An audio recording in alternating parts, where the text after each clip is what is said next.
2 nights, 1 league, and a countdown that could take the most popular player in women's basketball off the floor in the middle of a playoff race.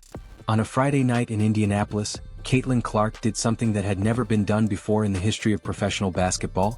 Not by a man, not by a woman, not by anyone. 24 hours later, she was sitting 2 technical fouls away from a mandatory suspension. Stick around, because by the end of this video you'll understand exactly how those 2 nights are connected, and why some people think the WNBA has a very uncomfortable question to answer. The night nobody saw coming. Let's start with the good part, because for one night it really was that good. Friday, July 17th. Gainbridge Fieldhouse. The Indiana Fever hosting the Seattle Storm, and Aaliyah Boston sidelined on the first night of a back-to-back. That meant more pressure on Clark to create offense, and she answered that pressure the way very few players in the history of the sport ever have. By the final buzzer, the box score read like a typo. 45 points, 10 assists, 4 steals, 2 blocks. All of it in roughly 29 minutes of playing time, because Clark is still working under a minutes restriction as she manages her workload through the season. Her coaching staff hadn't even lifted it yet, and she still put up a stat line that made analysts scramble for comparisons. Here's why it mattered so much. Clark became the first player, first in the entire history of the WNBA, to record at least 40 points and 10 assists in a single game. Nobody had ever done it. Not a rookie phenom, not an MVP, not a Hall of Famer. The 40-10 game simply didn't exist until that Friday night. Her 45 points also set a new Indiana Fever franchise scoring record. And almost as an afterthought buried inside that same performance, she became the fastest player in WNBA history to reach 200 career three-pointers, getting there in just 74 games and breaking a mark that had stood since Katie Smith set it years earlier. The game itself was a roller coaster. Indiana trailed by 8 points with under 6 minutes to go. Clark had 31 points and 8 assists at that point, and then she took over, scoring twice more and adding another assist to help the Fever claw back. With less than 40 seconds left and the score tied, she pulled up from 26 feet, buried the shot, and let the emotion out in front of a crowd that would not stop roaring. Indiana held on to win 110-107. Kelsey Mitchell added 30 points of her own. Afterward, Clark told reporters that some nights you just know you have it, even before the ball goes up for the opening tip. For one night, the entire conversation around Caitlin Clark was exactly what it should be: basketball. What she'd done. What it meant for the record books. Where her career might be heading from here. That lasted about a day. 90 seconds. Saturday night. Same building. A back-to-back against the New York Liberty, one night after the most statistically absurd performance of Clark's career. 90 seconds into the game, not 90 minutes, 90 seconds, the Liberty ran an inbound play. Center Jonquil Jones set a screen on Clark. It was a hard screen, the kind that sends a player to the floor, and it worked exactly as designed. It freed up Liberty guard Maureen Johannes, who calmly knocked down a three-pointer to extend New York's early lead. Clark went down. She got up, turned to the nearest official, and made it clear she believed the screen should have been called illegal. No whistle came for the screen itself. What came instead was a technical foul on Clark for arguing the no call. Just like that, before most fans had even settled into their seats, Clark had her 6th technical foul of the 2026 season. A $1,000 fine landed with it. And under WNBA rules, that put her 2 technical fouls away from an automatic 1-game suspension. Think about the whiplash of that for a second. Less than 24 hours removed from doing something no player in WNBA history had ever done, the most talked about storyline in the sport had already shifted to disciplinary math. Now here's the part that tends to get lost in the noise. Indiana won that game too, and comfortably. The Fever trailed by 13 points in the first half, clawed back before halftime, then blew the doors off New York in the third quarter, outscoring the Liberty 28-12 in that stretch alone. Kelsey Mitchell was sensational again, dropping 33 points on 10 of 14 shooting for her second straight 30-point game, a first in her career. Clark finished with 17 points and 7 assists in 26 minutes. Aaliyah Boston returned from injury and posted a strong all-around line. Final score, 108-88 Fever. Indiana improved to 16 wins and 10 losses, riding a 2-game win streak heading into the All-Star break. And almost none of that is what people were talking about on Sunday morning. What they were talking about was the number 6. And the number 2. 6 technicals down. 2 more and Clark sits out a game, during a playoff race in a conference that keeps getting tighter by the week. This didn't start on Saturday. If you only found out about this story from Saturday night's game, you'd be forgiven for thinking it came out of nowhere. It didn't. To understand why this moment landed the way it did, you have to rewind about a month back to a much messier night against the Phoenix Mercury. June 22nd. Fever hosting Mercury. The game got chippy in the fourth quarter. A confrontation between Clark and Phoenix veteran Dewana Bonner escalated to the point where the two had to be physically separated. In the aftermath, Clark clapped in the direction of the Mercury bench. That clap earned her a technical foul. She wasn't alone. Bonner, Phoenix's Alyssa Thomas, and two of Clark's own teammates were also hit with technicals in the same sequence. Indiana still won the game, 86-77. But here's where it gets interesting. The Fever formally appealed Clark's technical, asking the league to rescind it, something the WNBA has done for other players in other moments, earlier in that very same season. Clark herself was blunt about how she felt, telling reporters that if any technical deserved to be wiped off the books, it was that one, calling the whole thing ridiculous and saying she genuinely didn't understand the call. The appeal went nowhere. Days later, the league confirmed the technical would stand. Clark's fifth technical of the season, upheld with a $1,000 fine attached. That decision is really where this entire narrative ignites. Not because one upheld technical foul is some enormous scandal on its own. Plenty of technicals get upheld across a season without becoming a storyline. It's what that specific decision represented to a fan base that was already watching closely. Screenshots of the ruling spread within hours. Side-by-side comparisons started circulating. Other players, similar or rougher on-court moments, none of them facing the same level of scrutiny or discipline. Fans started asking a question that never really went away after that. Why does a borderline call get overturned for some players in a season and not for others?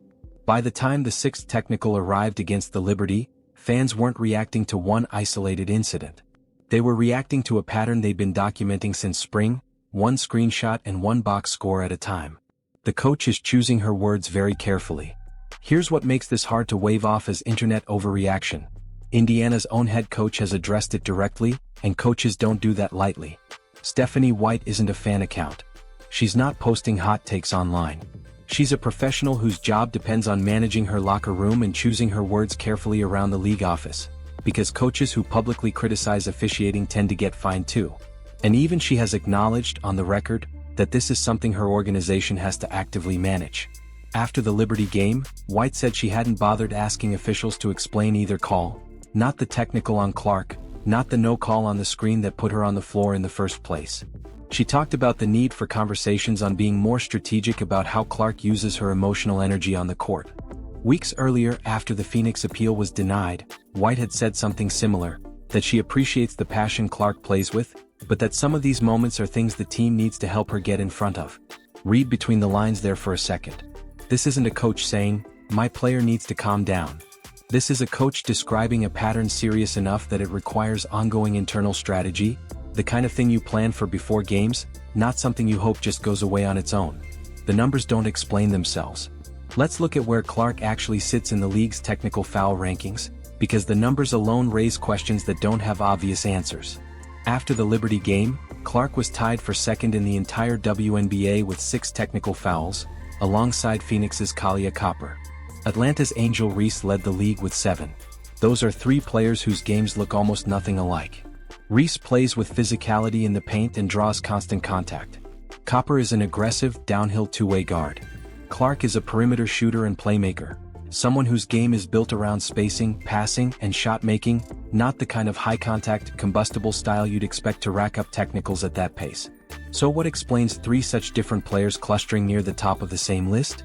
It's a fair question, and it's one the league hasn't really addressed publicly. When that silence continues, fans fill the gap with their own conclusions, and those conclusions haven't been kind to the league office. There's also a financial layer worth understanding, because the WNBA restructured its fine system heading into this season. Under the current rules, a player's first 3 technical fouls each carry a $500 fine. Technicals 4 through 7 jump to $1,000 apiece. From the 8th technical onward, it's $1,500. And that 8th technical also triggers an automatic 1-game suspension, with another suspension added for every 2 additional technicals after that. On paper, that's a league-wide policy applied evenly to everyone. In practice, it lands hardest on whoever is racking up technicals fastest, and right now that's Clark, tied for second in the league with 18 games still left on a 44-game schedule. I'm not asking for favors.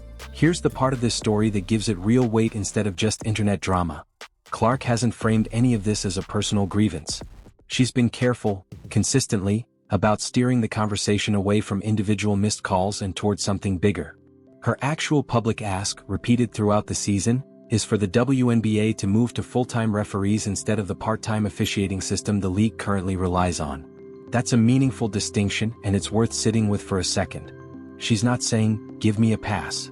She's not asking the league to go back and overturn specific technicals in her favor. She's making a structural argument that inconsistent officiating is fundamentally a staffing problem, and that fixing it would help every player on the floor, not just her. That reframing matters. It turns "Clark thinks she's getting too many technicals" into "Clark thinks the officiating infrastructure needs to improve."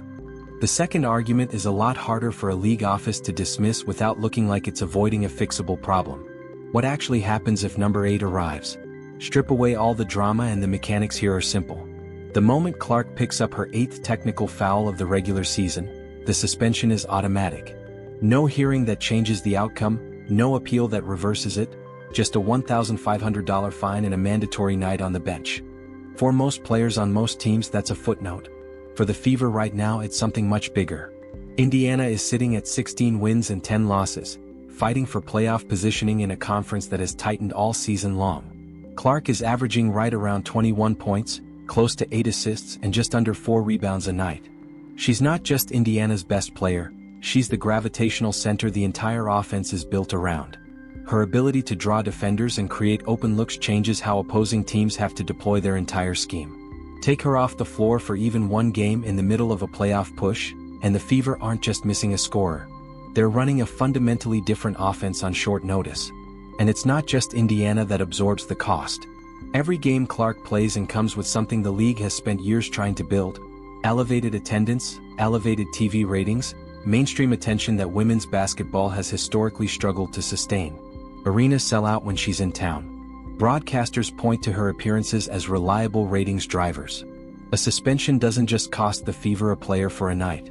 It costs the league one of its most reliable draws at the exact moment casual fans are paying more attention to the WNBA than they ever have before. The weight of playing under a countdown. Put yourself in her position for a second.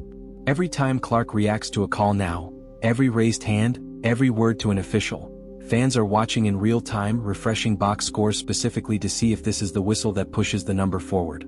That kind of scrutiny is exhausting for anyone, let alone someone who's also managing a minute's restriction from injuries and absorbing the kind of physical contact that's generated its own separate conversation about how she's defended. Nobody serious is arguing she should get a free pass on legitimate technical fouls. That's not the point being made here by her or by the people watching closely. The point is simpler and less comfortable for the league to sit with. The margin for error has gotten dangerously thin at exactly the moment her performance has never been better, and the stakes for everyone around her, teammates, coaches, broadcasters, the league itself, have never been higher. Where this leaves everyone. Here's where things stand right now. Clark has 6 technical fouls. 2 more, and Indiana loses its best player for a game it can't afford to lose in the middle of a playoff race. The league has upheld 1 contested technical after a formal appeal, restructured its fine system so that frustration gets progressively more expensive, and hasn't publicly addressed the structural argument Clark keeps making about full-time officiating. Her own head coach is choosing her words carefully in public about a pattern she's had to actively manage. And a fan base that started paying close attention back in June has kept building its own record ever since. Screenshots, comparisons, box scores, refusing to let a single disputed call slip by unnoticed. None of that guarantees an 8th technical is coming. Might never happen. But the pressure sitting on top of this situation is already real, whether or not that 8th whistle ever blows. A league that has spent the last 2 seasons crediting one player with reshaping its commercial future is now, by its own rules, 2 bad calls away from benching that same player in the middle of a tight playoff chase. The fans have built their record. The coach has said her piece as carefully as she can. Clark has made her argument, clearly, repeatedly, and without asking for anything except consistency. The only question left is whether the league is actually listening, or whether it's just going to keep collecting the fines and hoping the conversation eventually dies down on its own. If you think the WNBA owes Clark, and every other player dealing with inconsistent officiating, a real answer here, drop your take in the comments. And if you want to see how this plays out over these final 18 games, Make sure you're subscribed because this story is not finished yet.